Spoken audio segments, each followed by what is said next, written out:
Maluku Utara siaga. Kasus HIV, TBC, dan malaria meningkat tajam.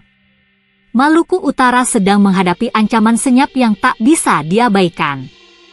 3 penyakit mematikan, AIDS, tuberkulosis, TBC, dan malaria, menghantam sendi-sendi kehidupan masyarakat secara perlahan namun pasti.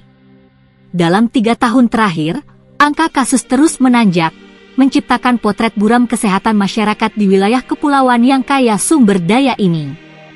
Ini bukan hanya persoalan medis, tetapi soal masa depan manusia Maluku Utara, tegas Gubernur Malut, Shirley Kwanda, dalam sambutan tertulisnya yang dibacakan oleh Asisten 2 Bidang Ekonomi dan Administrasi Pembangunan, Sri Haryanti Hatari, pada pembukaan workshop petunjuk teknis integrasi AIDS, tuberkulosis, dan malaria, ATM, di Batik Hotel, Ternate, Senin 15 April.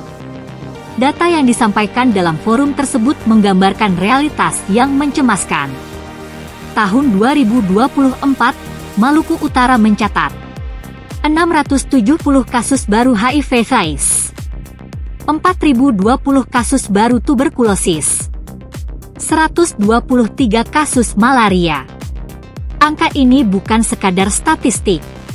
Di balik setiap kasus, ada anak-anak yang kehilangan masa depan, orang tua yang kehilangan harapan, dan komunitas yang menghadapi tekanan sosial dan ekonomi. Penyakit ini menyasar yang paling rentan. Mereka yang miskin, yang tinggal jauh dari pusat layanan kesehatan, yang hidup dalam stigma. Kita tidak boleh tinggal diam, ujar Sri Haryanti. Penyakit ATM adalah ancaman global, namun kini terasa begitu dekat di Malut. Setiap tahun, dunia mencatat 2,5 juta infeksi HIV baru, 8 juta kasus TBC, dan 0,5 miliar penderita malaria.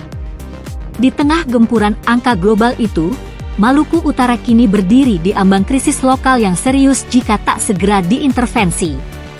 Gubernur Shirley dalam sambutannya menggarisbawahi bahwa penanganan ATM tak bisa dilakukan dengan pendekatan sektoral biasa. Ia menyerukan gerakan bersama, lintas sektor, dari pemerintah pusat hingga daerah, dari lembaga hingga komunitas, dari pemimpin hingga rakyat kecil. Ini bukan sekadar program kesehatan, ini perjuangan kemanusiaan.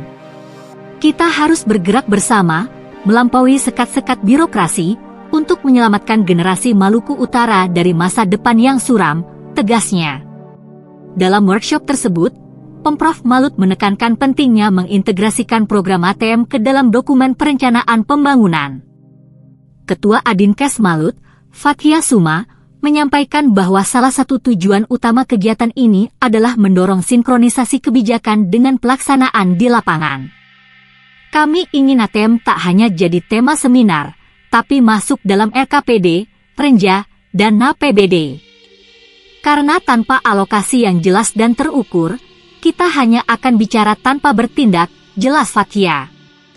Kegiatan ini juga mensosialisasikan berbagai regulasi terbaru dari Kementerian Dalam Negeri, termasuk Permendagri Nomor 90 Tahun 2019 dan pembaruan-pembaruan penting lainnya yang menjadi acuan penyusunan rencana dan anggaran daerah.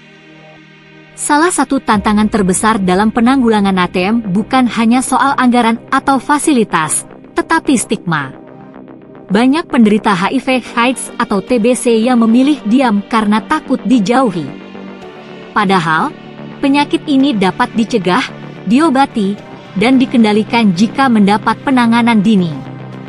Kita harus bangun lingkungan yang tidak menghakimi, tapi memberi ruang penyembuhan.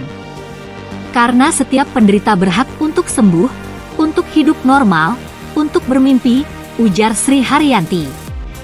Program ATM, lanjutnya, harus dilihat sebagai investasi jangka panjang. Bukan hanya dalam bentuk anggaran, tetapi juga dalam bentuk dukungan sosial, empati, dan penguatan komunitas. Pemerintah provinsi menargetkan eliminasi penyakit ATM pada tahun 2030. Meski target tersebut tampak ambisius, Gubernur Shirley percaya bahwa dengan kolaborasi, transparansi, dan partisipasi aktif seluruh komponen masyarakat, Malut mampu mencapainya. Saya percaya, Maluku Utara bisa menjadi wilayah yang bebas dari penyakit ATM. Kita mulai dari hari ini, dari komitmen kita bersama. Mari kita jadikan ini misi kemanusiaan untuk generasi mendatang, tutup Gubernur Shirley dalam sambutannya. Forum ini menjadi panggung penting untuk menyatukan tekad. Bukan hanya pejabat, tetapi juga para dokter, petugas puskesmas, aktivis kesehatan, mahasiswa, hingga masyarakat umum yang hadir dalam workshop. Dalam forum tersebut, terasa satu pesan kuat mengalir, bahwa perjuangan melawan AIDS, TBC, dan malaria bukan perjuangan 1-2 orang. Ini adalah tugas kolektif seluruh rakyat Maluku Utara.